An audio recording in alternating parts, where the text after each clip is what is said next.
Actually, I hope you all have eaten already, because he's going to make you very hungry in a minute here. I actually I have a confession to make involving Jose Andres. You could stand or sit. I'm going to go on for a few minutes, but I'm not sure how this happened, but somehow we here at P&P went for years without hosting an event for one of Jose's cookbooks. Let's just say that we discovered him rather late, pretty much after he'd already been discovered and celebrated by, well, just to name a couple, the James Beard Foundation and President Obama. We did finally do an event for him last fall for his best-selling book, We Fed an Island, about his efforts organizing millions of emergency meals in Puerto Rico. Actually, we did two events for that book, one that filled GW's Lisner Auditorium and sold hundreds and hundreds of tickets and books, and another that involved a signing here in the store, drawing scores of Jose's admirers. But we had missed his first three cookbooks. We'd like to think it was because Jose, who is very, very busy running his numerous restaurants and pursuing his philanthropic interests, just didn't have time to fit us in. But in truth, we neglected to invite him. Now, Jose isn't shy about telling you when you've screwed up. Or at least he wasn't shy about telling me. He let me know last fall how much he'd enjoy doing an event at P&P, so I assured him that we wouldn't miss his next cookbook, and here we are.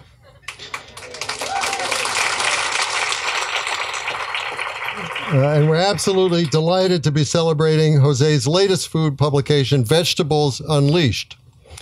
Now, don't be fooled by the title. Jose is not a vegetarian, and this book is not about giving up meat.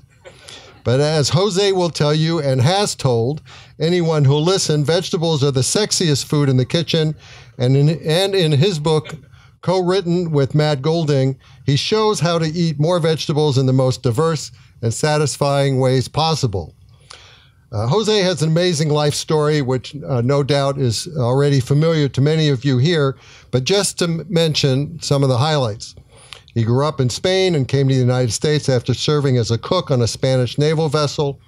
Often credited with pioneering Spanish tapas in the United States, Jose, over the past 25 years, has established more than 24 restaurants around the country, offering a wide range of culinary experiences. One of his restaurants out west just won 2 Michelin stars. He told me, in fact, he was just there to receive the award and has flown right back.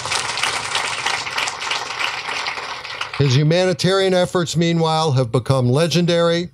Nearly a decade ago, his involvement in Haiti, cooking in refugee camps after the earthquake there, led him to create the World Central Kitchen. It was the World Central Kitchen that helped mobilize the meals in Puerto Rico, and its work has benefited many other communities around the world. 6 years ago, Jose became a U.S. citizen. 3 years ago, he received a National Humanities Medal from President Obama, and last year he was named the James Beard Humanitarian of the Year for his relief efforts.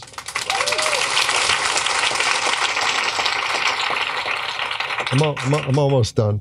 And I was just informed that his new book has made the New York Times bestseller list.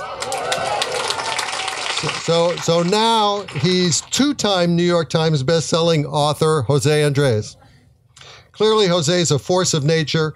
Among the adjectives often used to describe him are passionate, frenetic, wildly imaginative, and inspiring. But my favorite descriptive phrase for him is one that runs across the front of his favorite T-shirt: "Your fast is my slow." Please join me in welcoming José Andrés.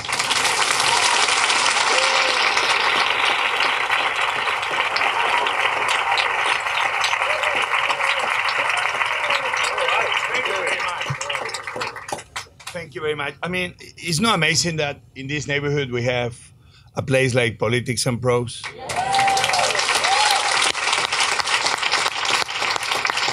So what I do, I fire a fire what? A side chat? What? Do I have to sit or stand up or what? Well, if you want to, for them to see you, you should probably. Okay, you want me to stand up or you want me? Who wants me to sit? Who wants me to keep standing up? Great, let the majority speak. So thank you very much for having me. I mean, I still remember my wife and I, we had a little house here on Utah Avenue. So this was our neighborhood for many years. And yes, I had that book.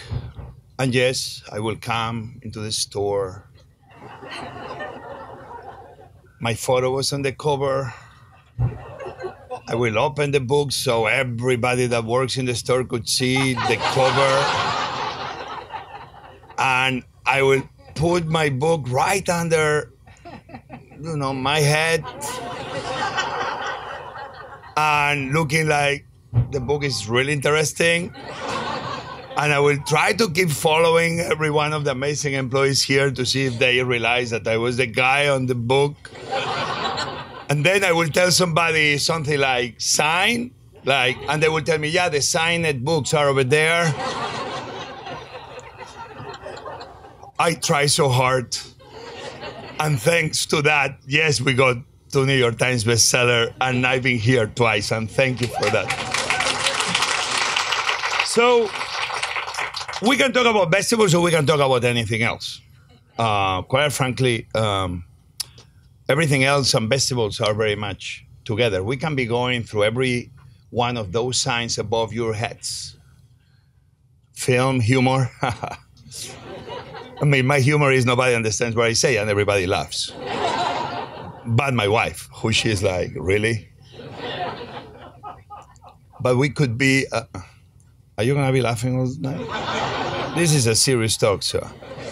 But cooking at home, politics, very much we are in this moment in life that sometimes we only want to be, or it seems, it's forces that they want us to be in one place and one place alone. And we don't understand how every decision we make, every situation we are in, and when we decide to go this way or that way, everything has an amazing turn of events that everything you're doing right now is going to be having an impact in the years to come. I think in this book, yes, it's a vegetable book. And yes, I don't want you to cook from it. That was a joke you were supposed to. Because books, to a degree, need to be liberating people. And sometimes books, especially cookbooks, can be, in a way, enslaving people. Yes, if you are not a professional cook, yes, you should follow the recipes. As my friend Martha Stewart always would tell me, Jose, why when you come to my show, you never follow the recipe? I'm like, because it's boring. But technically, I'm a professional chef and I can adapt. But sometimes, how many of you bought a cookbook, you began going through the recipes, and then 3 or 4 recipes, 3 or 4 ingredients are not in your home. And they are not in the nearest store, and they are not in the farmer's market because you are doing a dish of summer in the middle of winter. And then you start complaining why I don't have beautiful tomatoes in the middle of December. I'm entitled to beautiful tomatoes. I pay taxes. Like, really? Or you don't have salt from the Himalayas? Like, really?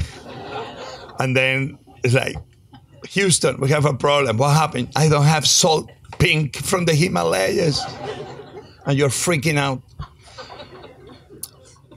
And this book very much what it's trying really to do is, yes, you may have the ingredients, but chances are you may not.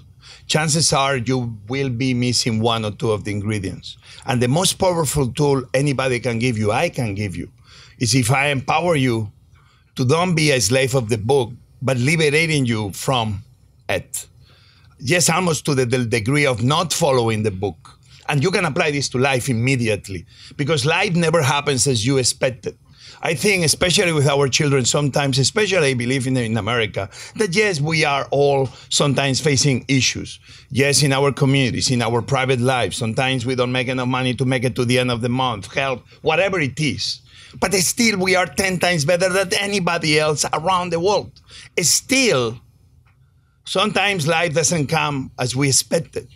And because we are sometimes entitled to this life, we think we all have to live equal a recipe that has to work to perfection.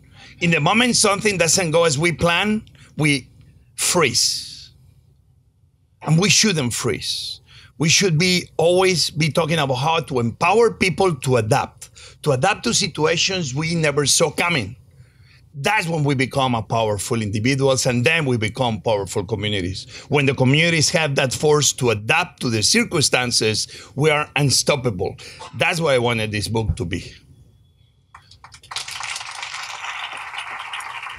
Man, I knew that I was going somewhere. I didn't know where I was going, but I'm happy you finally clap at the end. So we did this book for a reason. Some of you probably know a place I opened called Beefsteak. Beefsteak is, yes, it's this kind of restaurant that when I was thinking, all right, if Gordon Ramsay and Bobby Flay, I mean, you know Gordon Ramsay, the British guy? Yeah, forgive him because he's British, but British usually, they're good people. They're good people. I mean, obviously food is better in the south of the United States where the Spanish and the French arrived than where the British arrived, but you know, that's history. I cannot do anything about it. But putting that aside, I don't really know where we're going with this. Yeah, beefsteak, thank you. Do you think I forgot? But you know, Bobby Flay, who is a great guy, he opened Bobby's Palace, which I think is just a terrible name, like Bed Bath and Beyond, which in the old days I thought was Pepa San Millon. Pepa is Jose in Spanish for a woman, but my English shocked, and I thought that Bed Bath was Pepa San Millon, which is a last name very common in Spain. Anyway, I don't know why I'm telling you this.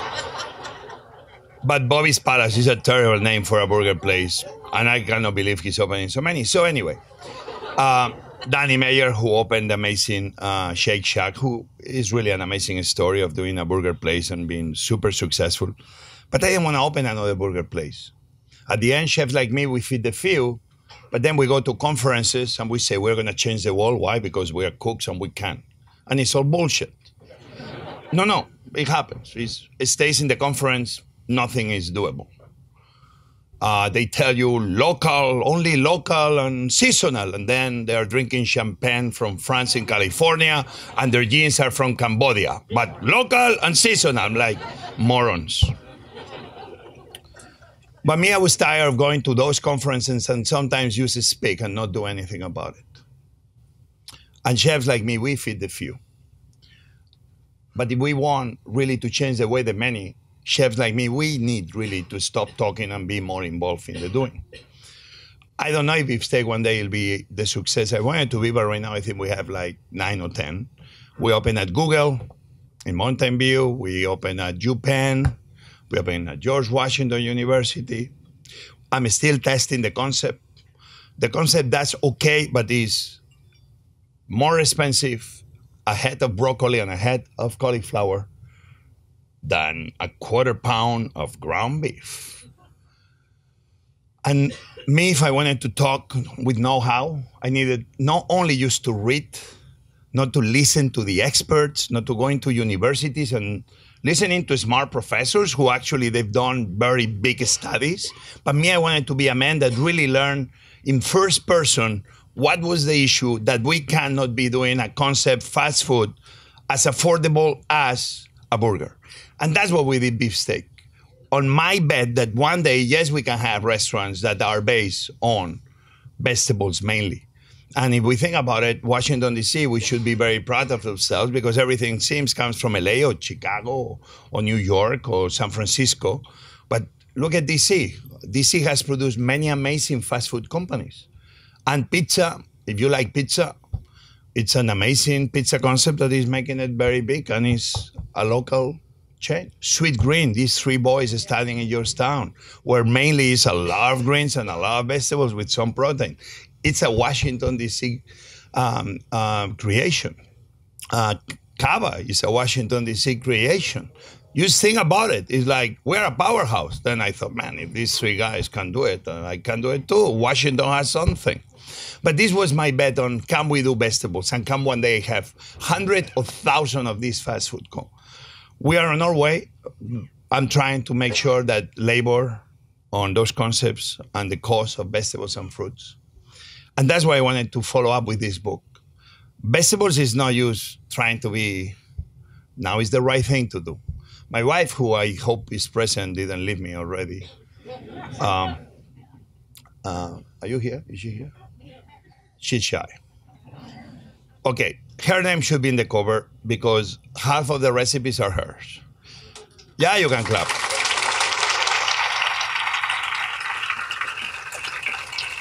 Because many of the recipes you see here are recipes we cook at home. Yes, I put this body of mine on vegetables. I am like a cow. They only eat grass and look at how the cows are.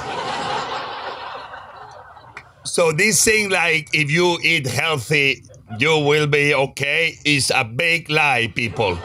Nobody is healthier than me, and look at me. And I lost 30 pounds in the last couple of months, so I'm super proud. We all know that in life is complicated, and weight is a complicated thing. And this book then is trying to have this conversation on why we don't bring more vegetables into our world. But then this book can be anything else you want. We didn't go deep on the book because the publisher wanted to kill me. Because I wanted this book to be more about having a true conversation on vegetables and farmers and workers working on the farms and undocumented immigrants and why our farm bill doesn't seem to be taking care of every single American, but only helping few big corporations. And I wanted this book to be about that. But then my publisher, who is a cookbook publisher, said, why you don't write that with somebody else? Which it has a point. But this book, yes, has given me the opportunity to be talking precisely about anything else I want to be talking about. The book, again, has recipes, and hopefully you'll ask me about the recipes, and I will have no answer because I didn't participate in the making of any of these recipes, and I don't know anything about them. And that's a joke, I'm sure I know. What do you think I invited my wife? But this book, you're going to find recipes that, of the many restaurants I've been very lucky to be able to open in Washington, D.C., you're going to find many of those recipes. One vegetable at a time that became part of the, I always say that I don't open restaurants, that I tell stories. My way to tell the stories through the restaurants is one dish at a time. Sometimes the guest wants to listen, and sometimes you are not in the mood. I'm not in the mood, imagine. But me, I always trying to make sure that people understood that my restaurants are used a story. And in this book, you're going to find many of those stories. I'm long already? Don't get red, don't worry, that happens to me all the time. Say hi. And there you're gonna see recipes from Oyamel, that amazing Mexican restaurant I have that with my team, we've done great things, even bringing the corn from Oaxaca and where we serve the tortillas, the kind of these leaves that they look like needles because they come from a special pine tree called Oyamel, the Oyamel forest, where the woman pick up those needle leaves of the pine trees and they make these baskets that are beautiful, and they make like resin and like the mountains high up in the mountains of Mexico. And there we serve the tortillas that comes from Oaxaca. You can travel one dish at a time. You can eat and don't care, just enjoy, pay your bill and go. Or you go to Yelp and you bitch everything you want about the restaurant. I hope there's not any Yelpers here. But then it's amazing how I realize that every time a chef like me puts a plate of food on the table, every time that one of you decides to go to a farmer's market, or every time that one of you decides to go to a supermarket and ask if the bananas, the bananas you are buying that day, if they are being picked by a company that takes care of their workers or by a company that doesn't take care of their workers. Because if you realize bananas, and was a great Washington Post story the other day, every day they're cheaper and cheaper and cheaper. And we need to think like when everything is cheaper and cheaper and cheaper, is one moment, who is doing the work? And if it's so cheap, how anybody can get paid? And we all start having 2 phones. And when we have 2 phones, we have 3 phones. And when we have 1 TV, we have a second TV. And when we have 3 pairs of shoes, we have 3 more pairs of shoes.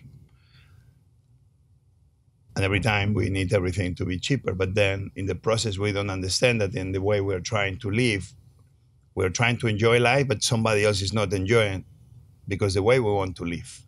And in this book, directly and indirectly, I'm going to be telling stories of, we have 11 million undocumented people in America today. Many of them work in the farms in America. Guess one thing, when it's season for corn and okra, all of a sudden, nobody's in the border looking about who is crossing. All of a sudden, everybody's welcome. I know because I've been there. I've seen it in first person. All of a sudden, the salad that our senators, you can be Republican and you can be Democrat, both sides. All of a sudden, the salad they're eating is being subsidized by having those undocumented people underpaid, overworked, that then the day the season ends, all of a sudden immigration officers by art of magic show up and start trying to kick them out. And if not, even better, they move them to the next state where they need cheap labor. In a book like this, even the stories like I'm telling you, they are not part of this Britain. It's these hidden messages that yes is what I want you to start thinking. Everybody thinks that you vote every 4 years, or you work for your county or for your mayor. But actually, we vote every time we make a decision. Every time we decide to go to a farmer's market, we are voting about what the style of system we want to feed America. Every time you go and you order food from a small local restaurants that support those local farmers, is a way of voting the kind of farm bill you want to have for America. Right now, we have a farm bill that only helps the few, when we should be having a farm bill that feeds the many. Right now, we have a farm bill that is making all of us unhealthy, when we should be having a farm bill that empowers America forward. We have a farm bill right now that makes sure that the small farmers are broke, instead of helping the small farmers to do better every day, and in the process, help rural America. The situation we face today is because there's many people around America that they feel alone, and they voted for somebody that somehow was kind of listening to them, even probably is a lie, and nobody's listening to them. In this book, you're going to be finding stories of why a plate at a time, what you cook, what you buy, what you decide to order in my restaurant is a way of democracy, even if you're not thinking about it. Every plate is a story, but also every decision you make in relationship with food has huge connections in the way we're going to be running our country forward. All right. I'm not going anywhere with this. And so let's go back to cooking. The vegetable book, yes, was an homage to trying to tell all of you when you go to the farmer's market, how many of you goes to this farmer's market sometimes? The ones of you that don't go, you shouldn't feel bad either, because we need to be supporting different things. Listen to me. We need to be supporting local where there is possible to support local. But if we don't support avocados coming from Mexico, and those people are without job in Mexico, What are they going to be doing next? They're going to try to move to a place that is richer than the place they live. People don't want to leave their homes. All of the time, by you making guacamole home on the Super Bowl day, what you're doing is really supporting local economies in places that there is no connection. We don't want to have people in the border. Let's create a belt of success, a belt of wealth across America. In the moment you do that, but then you say, but Jose, across America, what happened in our own communities? Totally the same. The issue is that if you don't have that thinking for the world, sometimes happens that you don't have that thinking for your own. And that's sometimes what we are seeing. And that's why I keep bringing the issue on. Food probably is the most important issue we face. And yes, I'm going to take it to the extreme because I'm a cook and I want to give importance to my profession. But it's one of the most important issues we face if we understand how big the Farm Bill is, that nobody ever talks about it. No presidential candidate ever talks about how are we going to feed America and how feeding America is a huge opportunity to make a better America. Right now, we have a system that keeps making America unhealthy. How it is that the most powerful country in the history of humanity is the most unhealthy country in the history of humanity. Because these certain companies super interested that you and I, we are super sick. Because sicker we are, more we spend on medicine, more we spend on doctors, more we spend on things we don't even understand how to pronounce the name. When actually our government should be used helping us, not just throw money at the problem and trying to fix it once we are too late, but try to invest into the solutions. Why are we not feeding children through a school lunch program from the very beginning with local foods produced by our local farmers, one county, one state at a time? If we will just get part of the Farm Bill and start feeding our farmers, our children through the local production that is plenty, all of a sudden that same Farm Bill is helping our children be healthier, helping our children be out of trouble, making sure that they receive proper education, making sure that they don't end in jail. When they end in jail, it costs us $50,000 a year to keep them in jail. Imagine if all of a sudden we put the same Farm Bill to provide good food, nourishing those children, giving them a future, a better tomorrow, graduating, whatever they graduate. They don't even need to graduate from a university. They can graduate like me from a cooking school and be a successful part of the community in a successful way. And all of a sudden, those children that are going to be ending in trouble because sometimes the system is not supporting them from the very beginning, just with a humble plate of food one day at a time, we're making those same children part of the solution of a better America. Those answers are in this book, believe it or not. That's why you are so smart of buying this book. So what I want you to do, I want you to go and open a random page. And I want you to go home, close your eyes and say, wow, sofrito. What the heck is sofrito? And it says love letters. And the best part of this book are not the recipes, but the writing. This Matt Golding really is an amazing person. I wish he was here with me today because he'll keep me. But his writing is really amazing. He's done many New York Times bestseller. But why you need to know sofrito? Because once you know sofrito, and sofrito with one T. If it's an Italian here, please don't offend yourself, but no sofrito with T. You stole it from us. Remember one thing, the first tomato sauce ever published, yes, was in Italy. The name of the sauce, Spanish sauce.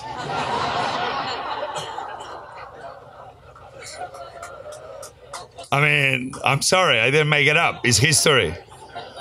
Like very much everything else that has been happening in the world, probably Spain was first.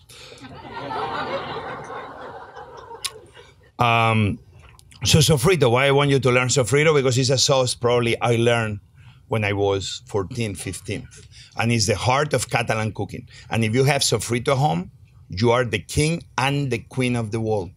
Nothing will ever stop you. You can do anything you want having the right sofrito.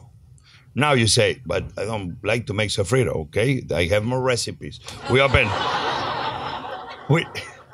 No, I'm serious. We open any other page. In this book, you're going to be seeing that some of the stories obviously are places I belong, like spinach. Who's been to Jaleo? Oh my God. I would like to know who was the one that has been over 25 years. Every time I change the recipe of patatas bravas, I receive a letter. The food critic of the Washington Post receives a letter. The editor of the Washington Post receives a letter, writes a letter to the editor, and I'm like, and then my partners come to me like, Jose, why are you fighting the people of Washington? I'm like, I'm not fighting them, I'm getting bored. Anyway, espinacas a la catalana is one of those recipes we cook so many times. This recipe that we've been adding and changing the ways. And yes, everybody is highly opinionated. But then like this one, the frozen pea soup. My wife and I, probably the only reason we ever thought about getting divorced was because she buys frozen peas. And then I bitch about it. I scream about it. Do you know my reputation? If anybody will find out, I have frozen green peas in my freezer. But then, let's say we're at church right now. I am the guy that when nobody's looking, I use those green peas to make a dish. Yeah, it's sad. But the issue is that once you get those frozen peas and you put them in your mouth and they're so beautiful, so green, so sweet, you're like, what the heck? And then sometimes you buy the green peas from the supermarket or even the farmer's market. And sometimes, even if they're in season, even everything is telling you they're great, you eat them, they are not so great. That's why we need to be pragmatic. You know, when sometimes they're giving you a peach in the middle of August and the peaches are so good, they're from here and the local, and they're giving you the peach and you're eating the peach and the peach sucks. Because there's been too much water that season and who knows what else. But then they're charging you $1 for the peach. And they give you another piece and everybody around you is like, so tasty, so good. And you're like, why I am so strange, and you keep eating it, and at the end you say, yes, the peach is great, give me a box. We need to be pragmatic. Not the frozen peas are a terrible thing that humanity is gonna end, or those peaches you see in the middle of the summer in the market are the greatest. It's usually an in-between. Pragmatism has to also win the day. Adaptation has to be part of our lives, but pragmatism has to be our lives, yes? Great. And then, oh my God, yeah, the compost potatoes. I have to talk about this. I was about to lose my citizenship. And and the Washington Post wrote a story about these compost potatoes, who is the first recipe in the book. And by the way, I wanted this to be on the cover of the book. But then they want me to be more like Martha Stewart. I apologize to Martha. Martha, I'm sorry, but I like this one better. My blue eyes. I look like a Game of Thrones, with my blue eyes surrounded by vegetables and worms coming out of my body. And then I did the compost potatoes. And the compost potatoes, quite frankly, was a way used to make people think. And man, I made them think. If we became New York Times bestseller, it's because of the compost potatoes. You know, my wife and I, we cook a lot at home because we do. Because we have even a mini farm outside that, you know, I try to do my potatoes and my asparagus, and I fight against the deer and the squirrel and the rabbits. And I have a couple of neighbors that I don't know who they are yet. I'm about to put a camera, but I think sometimes when they miss romaine salad, they come and pick mine. Because I don't think like a squirrel has a knife that cuts so perfect. So it has to be somebody with a knife. And I realize how hard it is really to produce. It's super hard to produce anything. So when I go to the farmer's market and I see everything there, even if I have it at home, I just buy it from them because it's like, man, this is hard. This is hard. That's why every time you go to the farmer's market, really appreciate. Yes, it's maybe expensive, but my God, it's so hard to produce fruits and vegetables to feed humanity. Where I was going with this? So the compost potatoes. So we cook and we have always peels of garlic and onion and leeks and tomato and corn husk and coffee. My wife makes probably the best coffee ever. Starbucks wants to take her. Every morning, I only want to wake up in the morning because I know my wife is about to make me coffee. And hold on, I can make my coffee too, okay? I don't want now anything of José Andrés uses his wife to make her coffee in the morning. I've been the one used, okay? I mean, 25 years. I mean, they use me only for cook. Okay. So the compost potatoes. I got potatoes from my garden, and then we put them, and I had coffee grinds and everything. And then we call it the compost bin, even it's not the compost bin outside, it's a compost bin inside that is small, and we keep out. And we got everything, and we covered the potatoes with the coffee and everything there. And I had herbs and thyme and rosemary, and we put them in the oven at 400 degrees for an hour. And the entire kitchen was rosemary and thyme and the onion and the leeks and whatever. And they were out, and I began grabbing them, and I had butter and yogurt, and began, oh my God, those potatoes were so good. So we put them on the book.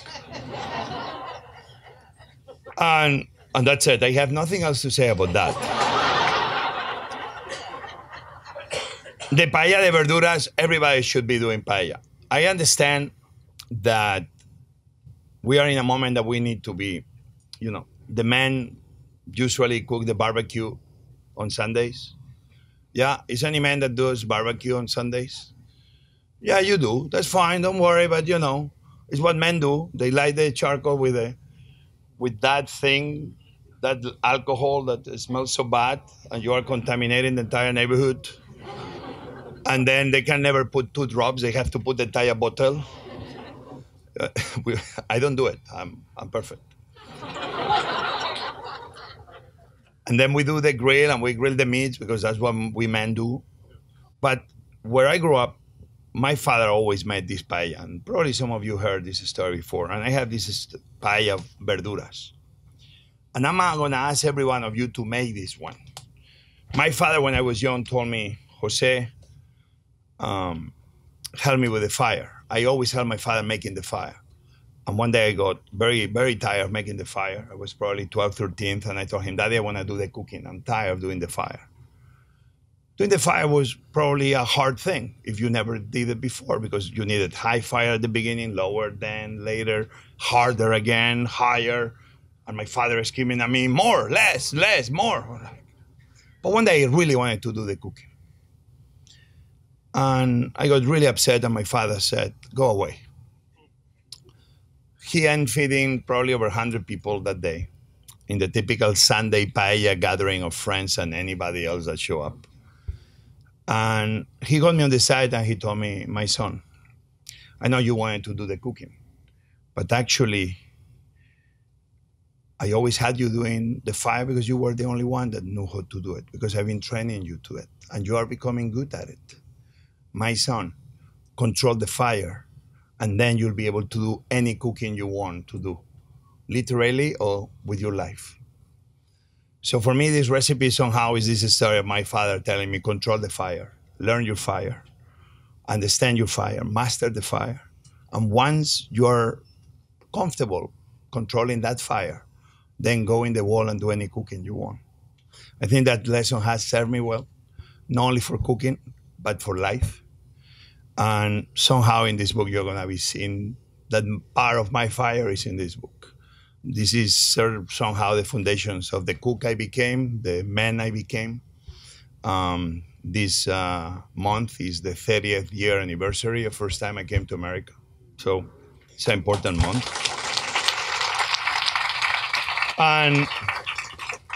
And I came in the Spanish Navy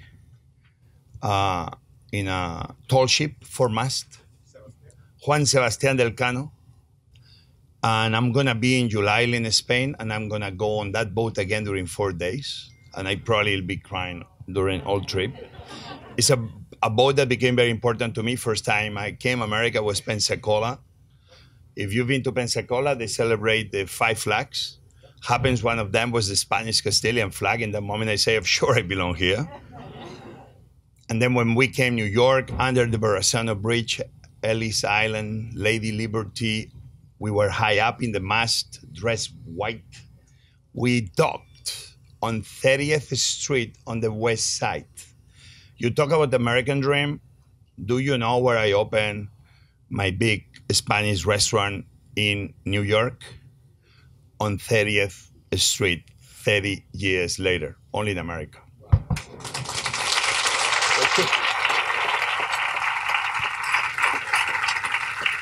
Okay. Questions? Questions. If you have a question, we have 2 standing mics up front here, one over there and one over there. Jose, first of all, I want to point out something about you that maybe some people don't know. Do you remember about 10 years ago, you gave a talk with the Smithsonian over at the, I think it was the Interior Department, you, Michelle, and I think it was Bobby Flay. And I brought my niece with me as a present. She wanted to be a chef. And in the Q&A, she got up and she said, I've been working at this place at sub wages. They won't give me an opportunity. And do you remember what you said? Show up. Can you show up Monday at 8 o'clock? You know where my restaurant is. Yeah. That's the kind of guy he is. Yeah. Thank you. Yeah, that's good. So I'm like Dory. That's why Dory, I'm finding Nemo for me changed my life. Yeah. But thank you for reminding me. The question is this: in your work feeding people, the issue of people being able to produce their own food. How do you see that? I mean, in the case of Puerto Rico, obviously the crops were ruined. Yeah. But USAID sends a lot of food. Yep. A lot of it is the kind that comes in packages that everybody says, my nutritionist friend here will tell you, that's not good for you. Yep. What's your solution to that issue? Well, solution in a small measure, we've been doing it already. We buy local every time we go away. Mozambique, we were buying from local farmers. Guatemala, we were buying from local farmers. Why we do that? It's easier to bring the food from far away. Because buying from local farmers requires more work, especially in catastrophes. You have to be peeling, washing, chopping. It's much easier used to buy the dreadful MREs, meals ready to eat, and forget about it. But that costs $14, $15.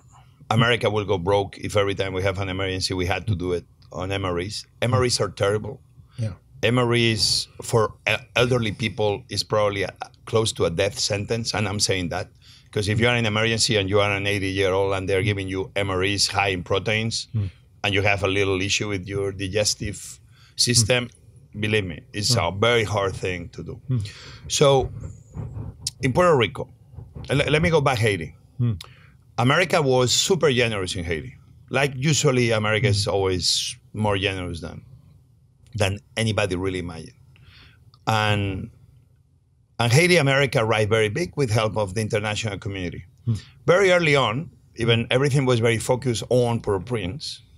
A lot of rice came through USAID, which USAID, between you and me, I do believe is an agency. If anything, we need to support more. We want less people in the border. USAID has the key to make sure. If we invest in those communities, farming communities, we always have less people trying to come and document it to America. Absolutely. But let me give you an example very quickly. Rice. We began sending rice for free, which is nice. When you give something for free, it's something very generous. Nobody should complain. How many of us, we've not given our shirts and our shoes and our whatever to a faraway country through our local church? This maybe was good in the 20th century. In the 21st century, we need to stop doing this. If we're sending shoes and clothing and you have communities in these countries that you have people producing clothing at a fairly affordable prices, shoes at a very affordable prices, that the local economy starts. If you start dumping all of those things, sometimes you put people out of work in the process of trying to helping them. In the case of rice, we gave so much rice for free that all the rice producers stopped producing rice. When the food aid stopped and when the free rice stopped coming to Haiti, what we had was a country that was going through a hunger issue again because they couldn't afford then the rice that was being imported from overseas. So when we give aid, we need to do it in the smart way. We need to be thinking about how are we doing it. If in the process of giving aid, we create other problems, sometimes the problems become bigger than what you even expected. That's why USAID, United Nations, UNICEF, World Food Program, I was in Mozambique with World Food Program myself. The way we provide that relief needs to be thought through. We need to stop throwing money at the problem and start investing into solutions. We need to start doing it in the same way that you and I, we may invest in Wall Street or in our 401k. Whatever investment we do, we think about it because it's our money. Okay, when we are trying to help others, remember, they don't want our pity. They want our respect. The way to show them respect sometimes is finding the way that really are the people being helped. Remember, Robert Egger said something, the most powerful phrase I've ever heard. Robert Egger founded DC Central Kitchen, one of the most powerful, we can clap for him, one of the most powerful soup kitchens anywhere in the world. A true solution. He should be part of government in helping us reproduce what's DC Central Kitchens around America. He said that charity seems is always about the redemption of the giver, when charity should be about the liberation of the receiver. So in the 21st century, we need to start thinking about how to do this. How do we do it? We try always to buy local. We try always to empower. In Puerto Rico, when we stopped our operation, many months later, we didn't left. What did we do? Puerto Rico was importing still today 90% of their foods. A place like Dominican Republic only imports 40% of their foods. Why an American island territory imports 90? And another country in the Caribbean imports only 40. Why we cannot be as good as these other countries in the Caribbean? We are, by the year 2021, we have a total of 240 farms we've been investing to make sure that the young people of Puerto Rico don't leave Puerto Rico and they stay in the island and they start producing from the land that they call home. If we are able to allow them to produce out of the goodness of the earth and feed themselves, we create jobs. We make sure that the food they import is not so expensive, so it's cheaper for them. All of a sudden, Puerto Rico can be feeding itself cheaper, better, creating jobs and making sure that the economy keeps moving forward. You see, in Puerto Rico is one action. In Haiti, we've been taking other actions. But always we need to remember, we need to be investing into the solutions. We need to stop throwing money at the problem. And sometimes that's what happens. Throw the money at your foundation. Thank you. Next question and answer will be quick. My answer. Yep. I was going to let the lady go first. Lady. Oh, thank you so much. Jose, thank you so much for taking the time to talk to us today. My name is Dr. Jasmine Sardana. I'm an internal medicine physician. I practice here in DC. Closer to the mic. Can you hear me? Okay. Yeah. My name is Dr. Jasmine Sardana. I'm an internal medicine physician here in DC. And I practice at a unique practice at Barnard Medical Center. We're a plant-based practice. So this is more of a confession more than a question. I'm excited for your book for a selfish reason. I think your book is going to make my job a lot easier. I think by highlighting the versatility, the beauty, the deliciousness of vegetables, my hope is that my job is easier because you're going to encourage all of my patients to eat more vegetables and to decrease their risk of diabetes, high blood pressure, and all the chronic illnesses that are robbing our loved ones of their precious time here. So I just want to thank you for that. That's great. And let me tell you, use imagine for a second, right? Okay, a chicken breast or a tenderloin, a beef tenderloin? Which one you prefer? Who wants chicken breast? Who wants beef tenderloin?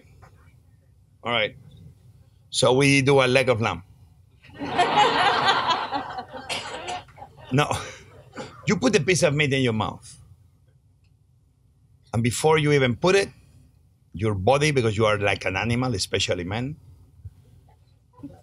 your mouth starts salivating. Why? Because the piece of meat is right there. And so somehow, hundreds of thousands of years of evolution still are inside our brain. And it's this part of us that is more an animal than the humans, Homo sapiens, we're supposed to be. And yes, the meat is there. Our mouth is salivating. Another time you put the piece of meat in your mouth and you start munching with your teeth and the juices come out and you are like, yes. And you become like Dracula, like a vampire. And actually you are thinking, why I'm eating this piece of meat with anybody else on the table? I want this meat only for me. You're trying to control yourself. But then in that second, 4 seconds later, those juices are gone. The flavors are gone. And you have this piece of shit in your mouth that you cannot put in, and you have to be working it with your teeth, trying to break it into smaller pieces for the next 30 seconds. And it's tasteless, and you are like, why I have this piece of shit in my mouth? And then finally, if you can, goes in and you do it again. Another time you get a pineapple and you peel the pineapple and you cut the pineapple and already the smell, sweet, nectar-like aroma. You want to become a bee and get there. And then as you are cutting, maybe it happens to me, some juice hits my face and I do this with my finger. I bring it to my tongue and I'm like, oh my God, what's going on? And then you get a piece of pineapple and it's kind of cold and the texture is beautiful. And then your brain is like about to explode and then you put it in your mouth and the pineapple is juicy and tasty and sweet and sour at the same time. And you're like, what's going on? And then the orgasm keeps going forever until you put it in. Every single moment was a good moment. And you don't have to marry or anything. And then you can do it again. Just compare that unique moment with your pineapple and your so-so moment with your piece of meat. It's no comparison that a vegetable and a fruit will always give you more pleasure than a piece of meat. Especially in Thanksgiving. How many of you, oh yeah, I had the best piece of turkey ever that my grandpa, my grandma did, a family recipe, and you know the turkey is dry and you cannot eat it. But that's fine. You're lying to yourself and you're lying to the people because you don't want to recognize your turkey suck. This would never happen with a pineapple, people. If you are a Catholic, you will not have to church to apologize to God and to repent because you're not lying to anybody. Fruits and vegetables will always be there for you. And meat is very selfish. So we have these last 3 questions here that we can do really quickly, and then we'll move to the signing. Well, I have to sign everybody? Man, I like them, but now? Really? Sir. Hi, my name is Chris, and I own a compost company. And I've worked with over a dozen grocery stores since 2009. And I wanted to ask you, would you like to compost at all your restaurants in this area, all your pre-consumer and post-consumer foods, and then donate that compost to either a church, a synagogue, or a community garden? Listen, I have 30-something restaurants now, and even I don't know myself everything that happens per day. But the composting is something began in my world many years ago, almost 20 years ago. One of the main issues is that our systems, our cities are not created sometimes to simplify certain things, right? Like how many of us sometimes we separate the glass and the plastic and the paper and boom, and then you're doing all that effort and you do a meeting at home to remind everybody, people, not my wife with me, like, Jose, again, I'm always doing it wrong. And then you go out and then you see somebody picks up everything that you organized perfectly and seems everything goes back to the same place. And you're like, I'm a more, okay. I do believe we're going to have to be doing more and more and more. So the answer is yes, but it's not an easy yes. Because sometimes if I have a restaurant, let's say, in the middle of nowhere and I own the property and it's a house, it's very simple. all of a sudden, if you have your restaurant in a big building, that the building is in charge of how they might do the maintenance of everything, including garbage and composting and plastic and everything, you are at the expense of what they do. So go to a city like Manhattan, go to a city like New York, downtown Washington, D.C. Sometimes we are handcuffed because the systems are not in place to make that happen. Sometimes the systems are not in place because I'm not a guy that likes to regulate everything, but certain things require certain regulation. If there were certain regulations that then the city is behind, that then they allow every single building, especially new buildings, to come with the systems that you can be doing this, and this. And the buildings are created and built so I can be doing all the things I want to do. And you can come to my building and pick up from 3 restaurants I have the Shakespeare, the composting, and take it and do the things you want. So the answer is yes. The short one, the long, is that we know this is a longer conversation that is becoming very hard because the world is moving very quickly. Every day we are more and more people. We are 7 billion now, and before we know, we're 9. And things go so quickly that sometimes the solutions are not, even the good solutions take a lot of time just to make sure that they are activated. No? If you wanted to come to our farm, give me a card. I will. Look. I have one, and I'll be glad to talk to you about it. Thank you. But thank you for what you do. Yes. Hi, Jose. My name is Jillian. I am actually an employee at Fresh Farm here in DC, so I'm super grateful for the support that you've given us and also in lots of communities all around the world. Maybe this is a lowball question, but I think that's cool. What do you? Is a lowball is a good thing or bad thing? Well, it'll probably be an easy question. We're not putting you on the spot right now. I mean, all I guess we. What vegetable do you think is the most underrated? It changes because. It changes. Let me tell you one thing very quickly. Nothing is more complicated today than to be a cook. When I was a young boy, they told me, if you learn the French de la Rouche gastronomique, you'll be a cook. And was a big book, but not so big. I'm like, if I learn this, I'm a cook. You're like, shit. And today, use French cooking is use a fraction of a fraction of a fraction of every technique, every country, every regional country. When we go into botanics and vegetables, then they ask me, Jose, do you know about tomatoes? And when I was younger, I'm like, I know everything. I created tomatoes. And then all of a sudden, hello, where tomatoes came from. But the seeds, the varieties is endless. Every one with a flavor profile. Seeds that behave different, pectin that behaves different, skins that you're able to emulsify.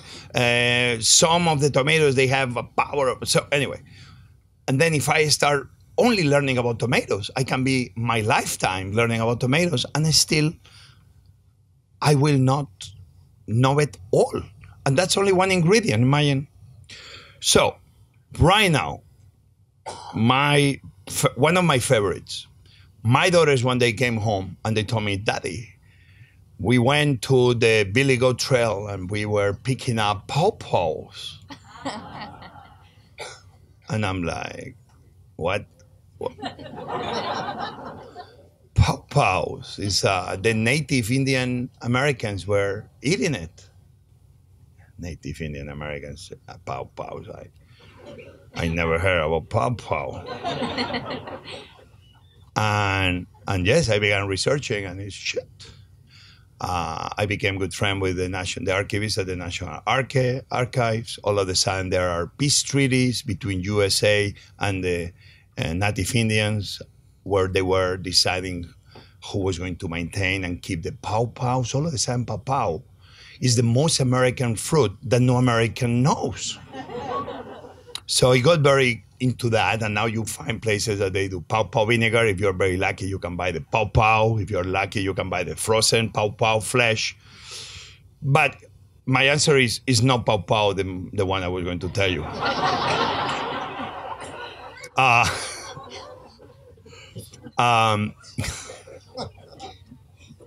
I planted chives. Everybody know chives?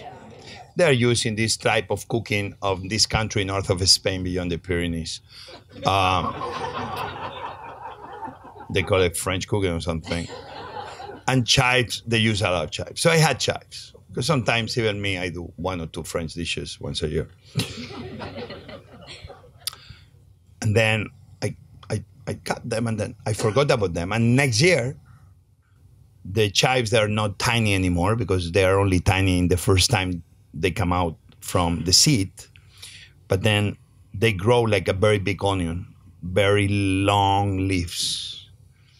And you cannot buy that. And I've been having them now for 7 or 8 years.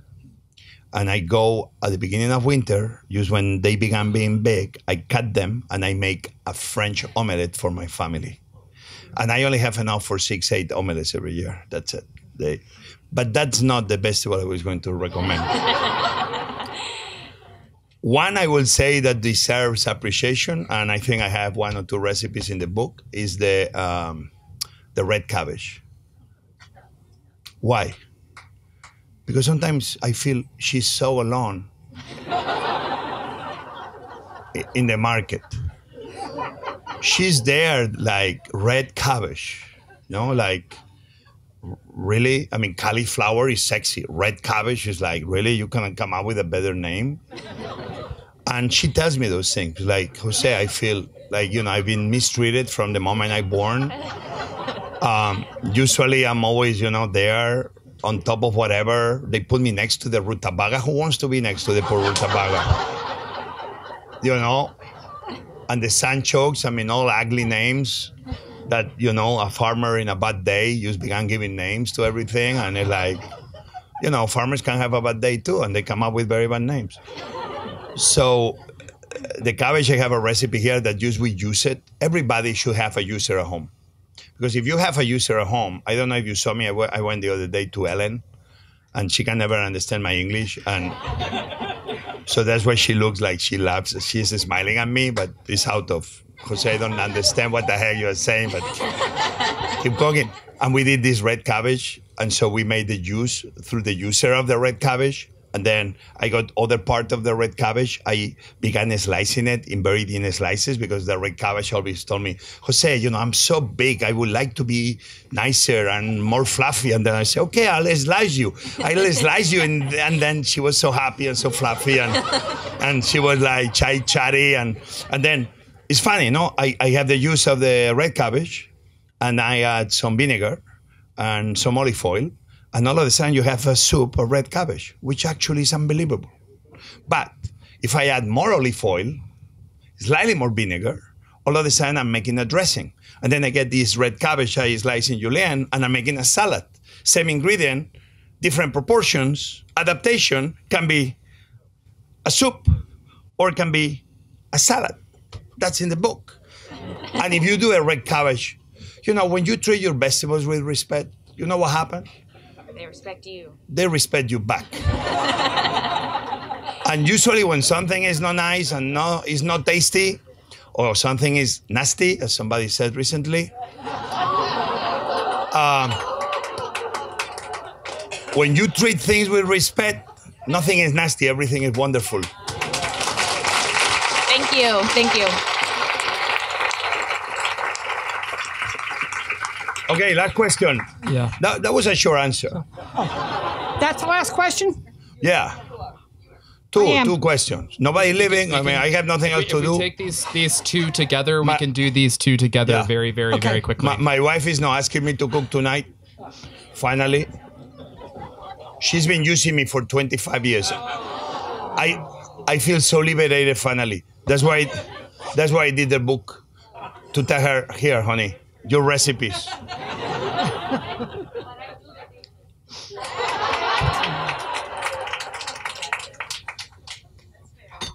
You want me to go? Okay. That is why. So my name's Marion. First of all, I read your book, We Fed an Island.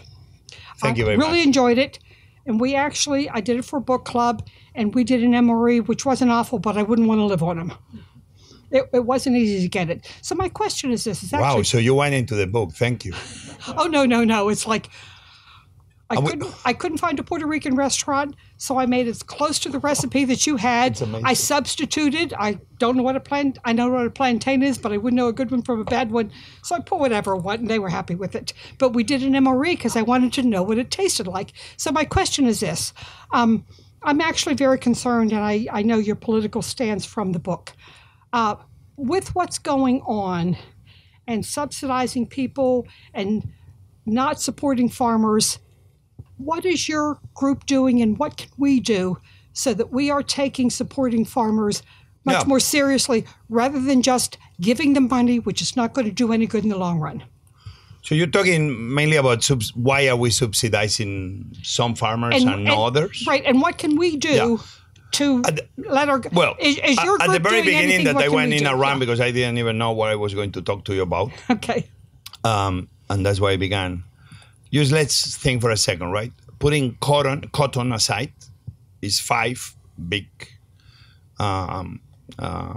grains and that are heavily subsidized. Let's go to my restaurant. If I could give you a burger for 99 cents or $1.99 and I could have lines in my restaurant, do you think I will not do it? Or I'm just a stupid guy that wants to charge you $10 and have the restaurant halfway empty. So everybody understands the mechanics on the subsidies. Let's say corn. Listen, nothing wrong with McDonald's. I love McDonald's, and my daughters, every time we are on the road, is like, Daddy, they have a new burger. Let's do research and development, because I told them that we need to understand what's happening in the world, and then they use my... So let's understand corn for a second quickly. It's heavily subsidized. My broccoli, a beef steak, is not subsidized, all right? I have to pay face value, all right? Which I'm very happy, because the farmer hopefully makes a good living and pays. But let's go corn. Out of corn, those big companies, man, they are amazing. I want to be like them. All of a sudden, out of the corn, they are able to produce corn that they feed the cattle. The corn is subsidized. The food that we give to the beef, shit, it's cheap.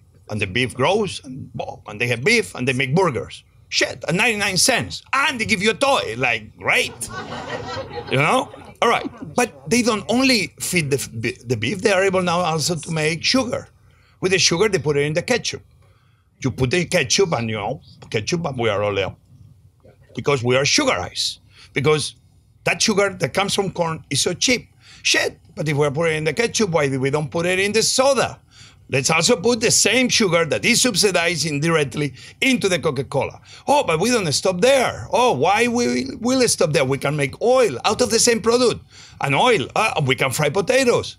And the potatoes, we can coat them in a powder of corn that makes the potatoes crispier. Everything is subsidized too. Oh, and we don't stop there. Actually, out of all the corn, you can make the paper. So you put the burger in the paper. Actually, you can say it's genius. And actually, you say we should be clapping at them. And to a degree, if we are pragmatic, we should be clapping at them because they've been able to get an industry and maximize to its limit its power. So you could argue that those subsidies that come from Congress are smart, but they're not. Because they are making us, and it's proven, unhealthier. Number 1 country and number 2 countries in the world that they are unhealthier are the 2 countries that eat the most sodas, heavily indirectly subsidized through corn production and others. United States and Mexico. But why my broccoli in beefsteak is not subsidized? Why my government, which I'm part of, like all of you, doesn't help me level down the playing field for the big corporations, but also for the small farmers of America, which actually are the ones that employ the most quantity of people in America. What I'm only saying is, why we don't level the playing field? I'm actually will tell you, I don't want any subsidies. Let's make sure that the market, everybody understands the real cost of a burger, the real cost of ketchup, the real cost of the potatoes. And then all of the time, we can all be healthier and smarter. That's what we should be doing. And we need to be asking our politicians that the speech they give you is the speech you want to hear. when they go into the politics of making that speech turn into policy, never happens.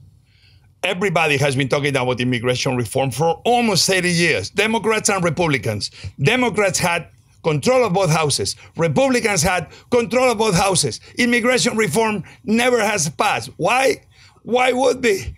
If we can be just hiring undocumented, paying them close to nothing and working our fields almost for nothing. You see, the way we eat directly is making us unhealthy, but also in the way we eat is making our economy not being, not fulfilling its potential to make, to make America the best country we can, one plate at a time. Immigrants is one way, immigration reform is one, health is one way, the way we take care of our farmers is one way. We should tell our congressmen, our senators, that they need to start making public policy that doesn't help the few corporations, but that they help the vast majority of the people, Democrats and Republicans alike, and that every children has a decent plate of food every day of their lives when they go to school. If we start doing those things, my God, of sure America is the greatest country in the history of mankind. Thank you for your philosophy. I agree with it. This is not a question, it's a thank you. When I retired from teaching 20 years ago, I volunteered at the Shakespeare Theater and ate at Haleo next door every week. I fell in love with your endive salad. I didn't even know what an endive was. I tried to duplicate it at home. The endive, the oranges, the goat cheese and the almonds, and just didn't taste like yours.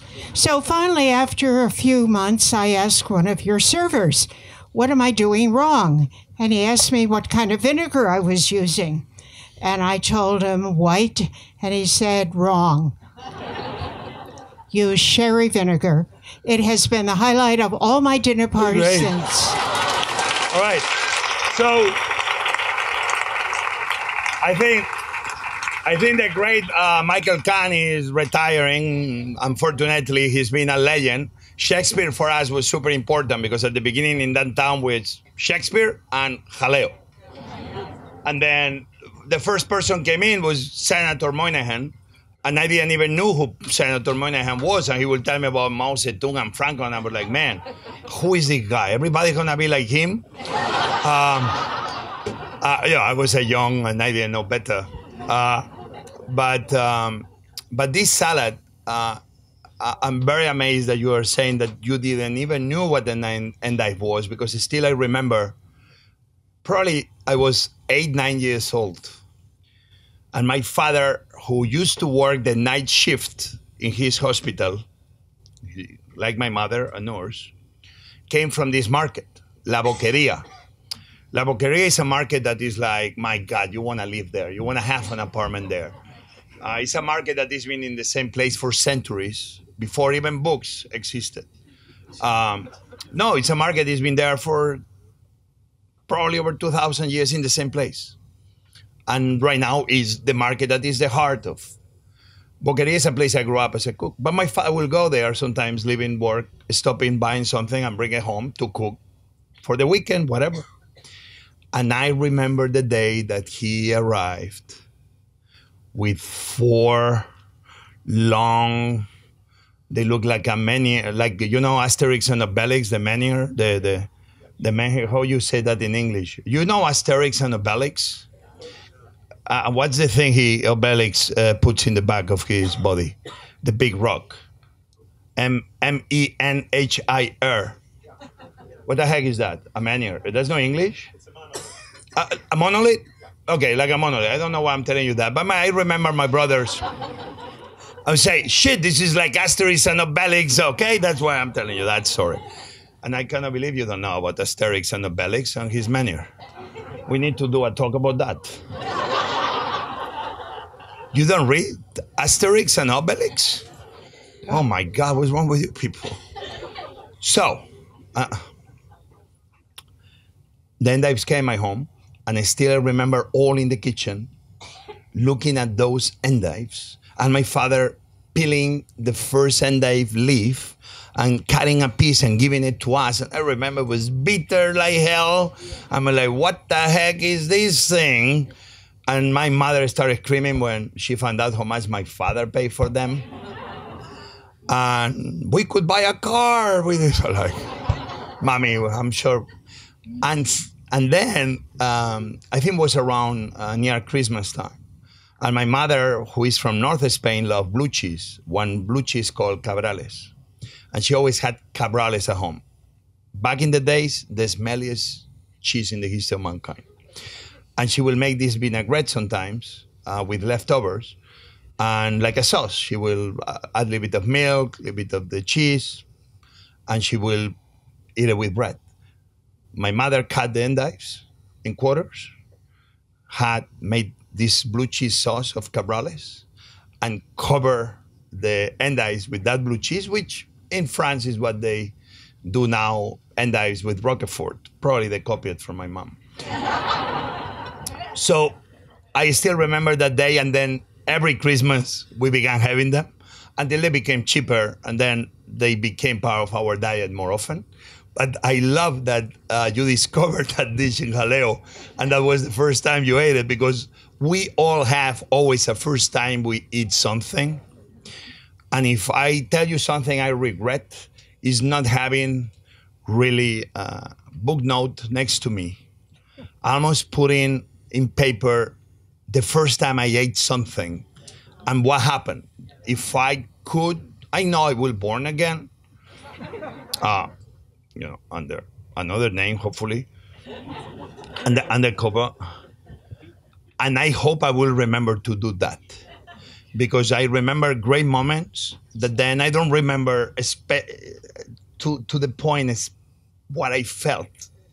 And when I am able to remember, sometimes I don't know, it's almost like happiness, almost like if I open a window into my past. Sometimes I don't remember, but I'm in the middle of the night, I'm like, shit, the red peppers that my mother used to make. And this is happening randomly. Maybe it's because I'm becoming older, but. I grew up in New York, and lettuce, greens were only iceberg. Well, but iceberg is good, though. I mean, with climate change, we may not have more iceberg lettuce anymore. I mean, if it keeps going like this, everything is going to melt. Even the iceberg lettuce is going to melt. Because everybody knows that icebergs and heat, they don't go well together. Ladies and gentlemen, I'm sorry I made you go through this hour of nonsense. Because usually I make more sense of life and things, but sometimes it's fascinating when we're mixing, life is Puerto Rico and vegetables and humanitarian aid and immigration reform. The other day they invited me to give a commencement speech at Georgetown. But remember, I'm a cook, and they gave me a honoris causa, whatever they call it. But they invite me to give a speech at the School of Public Policy. What the heck a chef has to do? They couldn't find anybody else at Congress or at the White House. So at the end, they went through the Rolodex and they say, oh, a cook is the obvious guy to give a public policy. And the fun part is that I don't think we spoke about in the tomato, but in late 1800s, I think it was 1896 or something like that, 1893. Satchel here helped me write. He wrote this speech, so he knows it better than me. The Supreme Court ruled about if a tomato was a fruit or a vegetable. And I think it was Hedden versus Nix or something like that. And was this New Jersey fruit vegetable seller who was arguing that obviously tomato was a fruit because botanically it was also a fruit. But at the end, the Supreme Court ruled that no, that actually was a vegetable and that he had to pay taxes on being a vegetable. Even botanically, it's a fruit. At the end was very much the Supreme Court who said, here, the vegetable, yes, is the tomato. And I think was the moment that I think was that judge that said that, you know,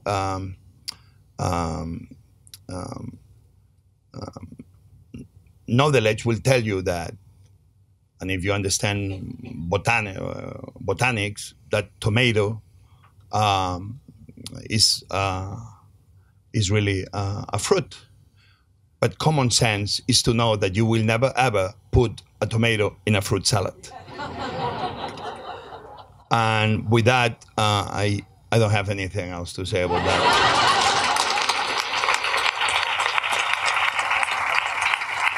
So, thank you very much. 25 years in Washington, D.C., I cannot tell you, yes, we are Washingtonians with an accent. You, all of you, directly, indirectly, you made my wife, myself, my 3 daughters, my restaurants, the people working my restaurants with us, next to me. I am who I am thanks to them, but I am who I am thanks to you. So thank you very much for supporting us always. Thank you.